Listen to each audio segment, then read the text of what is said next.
ప్రేక్షకులకు నమస్కారం. డిసెంబర్ 9, 10 తారీఖుల్లో అంటే శనివారం, ఆదివారం ప్రముఖ స్టాక్ మార్కెట్ అనలిస్ట్ సుందర రామిరెడ్డి గారు ETF, index funds, mutual funds మీద ఎడ్యుకేటివ్ వెబినార్ కండక్ట్ చేయబోతున్నారు. దీనికి 3,000 రూపాయలు ఫీజు పే చేయవలసి ఉంటుంది. ఆసక్తి ఉన్నవారు ఈ కింద స్క్రోల్ అవుతున్న నంబర్ కాల్ చేసి వెంటనే మీ రిజిస్ట్రేషన్స్ను పూర్తి చేసుకోగలరు. Hi, Sundara Ramireddy from RCB Technologies. So multibagger stocks అంటే అందరికీ చాలా ఇష్టం అండి. సో నాకు 5 times, 10 times, 100 times ఇలా వచ్చిందని చెప్పడం చాలామంది మనం చూస్తూ ఉంటాం portfolio. Even top most investors కూడా లైక్ రాకేష్ వాళ్ళ డాలి కన్నా, ఇక దమని ఇలాంటి వాళ్ళ ఇన్వెస్ట్మెంట్ పోర్ట్ఫోలియోలో కూడా వాళ్ళు ఇన్వెస్ట్ చేస్తే 10x వెళ్ళిందంటే, 20x వెళ్ళిందంటే, 30x వెళ్ళిందంటే అంటారు. ఎగ్జాంపుల్ రాకేష్ వాళ్ళ గారికి ఇన్వెస్ట్ చేసిన టైటాన్ స్టాక్ 3 రూపీస్ దగ్గర ఇన్వెస్ట్ చేస్తే అది ఆల్మోస్ట్ 3,500 దాకా వెళ్ళింది. అంటే ఆల్మోస్ట్ 1,700 బ్లాక్ అనమాట. అది అట్లా మల్టీబ్యాగర్ స్టాక్స్ అంటే అందరికీ ఇంట్రెస్ట్ అనమాట. అలాంటి వాటి కోసం చేంజ్ చేస్తూ ఉంటారు. అంటే ప్రపంచవ్యాప్తంగా మనం చూస్తే కనుక మల్టీబ్యాగర్స్ ఎక్కువ ఇచ్చిన స్టాక్స్ ఉన్నది ఇండియా అండి. సిన్స్ 2000 దగ్గర నుంచి మనం డేటా అనలైజ్ కనుక చేస్తే 2000 నుంచి ఇప్పటి వరకు లాస్ట్ 23 yearsలో ఎక్కువ మల్టీబ్యాగర్స్ ఇచ్చిన స్టాక్స్ ఉంది ఇండియాలో అనమాట. సో ఈ డేటా కనుక మనం చూస్తే ఎన్ఎస్సి అండ్ పర్టికులర్గా టాప్ 500 స్టాక్స్ మనం చూస్తే, అంటే ఎన్ఎస్సి 500 కనుక చూస్తే, అంటే ఎవ్రీ 5 yearsకి 10x ఇచ్చే స్టాక్స్ యావరేజ్ మీద 54% ఉన్నాయండి. అంటే literally more than 50% of the Nifty top 500 stocks. అంటే large cap 100 and mid cap 150 and small cap 250 మొత్తం కలిపి మనం నిఫ్టీ 500 అంటారు. ఇందులో ఎవ్రీ 5 yearsకి ఒకసారి 10x ఇచ్చే స్టాక్స్ లిస్ట్ ఆల్మోస్ట్ 54% ఉంది. కంపేర్ టు వరల్డ్ యావరేజ్తో పోల్చుకుంటే చాలా ఎక్కువ అనమాట. మన హిస్టారికల్ డేటా కనుక చూస్తున్నాం అనుకోండి, టాప్ 10 వరల్డ్ మార్కెట్తో కంపేర్ చేస్తే డెవలప్డ్ కంట్రీస్లో యావరేజ్ మీద 20% స్టాక్స్ మాత్రమే మల్టీబ్యాగర్స్గా తయారైనండి లాస్ట్ 23 yearsలో.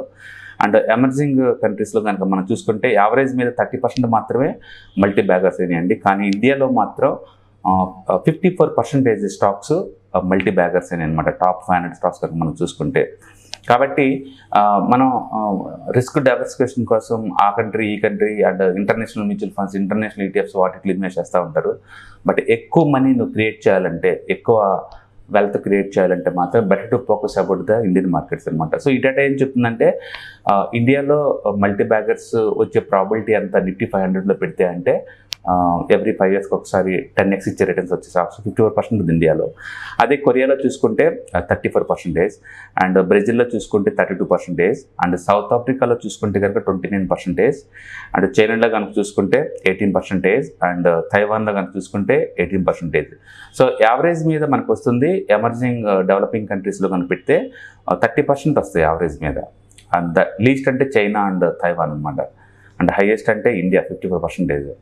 అండ్ అదే డెవలప్డ్ ఎకానమీలో మనం చూసుకుంటే యావరేజ్ మీద 20% మాత్రమే రిటర్న్స్ వస్తాయి, 20% స్టాక్స్ మాత్రమే మల్టీబ్యాగర్స్ అవుతాయి. అందులో ఆస్ట్రేలియా 35% అండి మల్టీబ్యాగర్స్ వచ్చే ఛాన్స్, అండ్ యూరోప్లో అయితే 17%, అండ్ యూఎస్ఏ అమెరికాలో అయితే 16%, అండ్ జపాన్లో అయితే 16%. అంటే యూరప్, అమెరికా అండ్ జపాన్ క్లియర్గా మెచ్యూరిటీ అయిన మార్కెట్స్. అండ్ అక్కడ మల్టీబ్యాగర్స్ ఇచ్చే స్టాక్స్ ఆల్మోస్ట్ 20% ఉన్నాయండి. అండ్ ఈ డేటా ప్రకారం చూసుకుంటే ఏంటంటే, సిన్స్ 2000 దగ్గర నుంచి ఇప్పుడు దాకా 5 yearsలో 10 times ఇచ్చిన స్టాక్ అనమాట ఓవరాల్ మనం అబ్జర్వ్ చేస్తుంది. సో గత 23 yearsలో వరల్డ్ వైడ్గా మల్టీబ్యాగర్స్ ఎక్కువ ఇచ్చిన స్టాక్స్ నిఫ్టీలో ఉన్న 500 స్టాక్స్ అనమాట. కాబట్టి మీరు ఎక్కడెక్కడో సెర్చ్ చేసే బదులు, అంటే వేరే చాలామందికి చాలా ఫేమస్ అనమాట, చైనాలో ఇన్వెస్ట్ చేస్తుంటారు, హాంకాంగ్లో ఇన్వెస్ట్ చేస్తూ ఉంటారు, అమెరికాలో ఇన్వెస్ట్ చేస్తూ ఉంటారు. అటు ఇటు ఇన్వెస్ట్ చేసే బదులు better to focus about the India అనమాట. ఈ డేటా ప్రకారం మల్టీబ్యాగర్స్ ఎక్కువ వస్తుంది నిఫ్టీ టాప్ 500లో. ఇందులో లార్జ్ క్యాప్స్ కొంచెం మెచ్యూరిటీ లెవెల్స్ ఎక్కువ ఉంటే స్లోగా పోతాయి. కాబట్టి ఇక మిగిలిపోయింది mid cap and small cap small cap stocks అనమాట.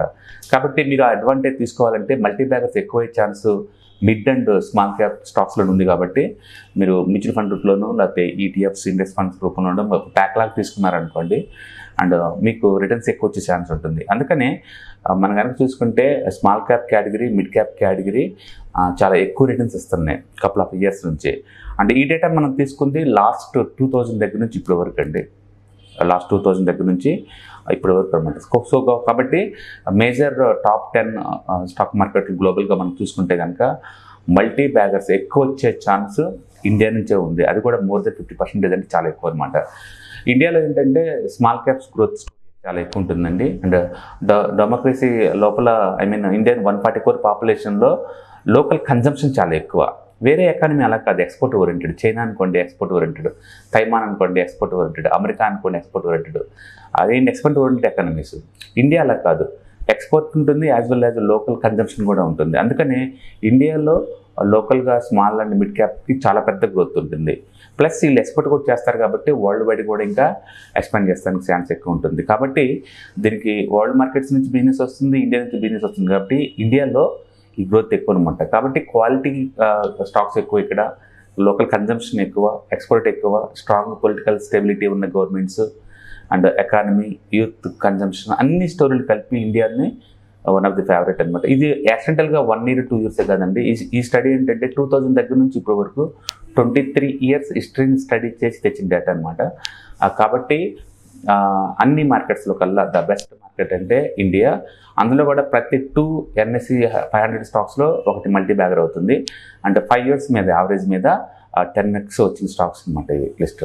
ఓకే, కాబట్టి కీప్ ఆన్ ఇన్వెస్టింగ్. ఈ వరల్డ్ మార్కెట్ వాలటిలిటీ అవి ఎప్పుడు ఉంటూనే ఉంటాయి. మంచి క్వాలిటీ స్టాక్స్లో ఇన్వెస్ట్ చేయడం ద్వారా మనం మల్టీ బ్యాగర్ రిటర్న్స్ తెచ్చుకోవచ్చు అనమాట, కంపేర్ టు వేరే వాటితో పోల్చుకుంటే. Thank you, all the best.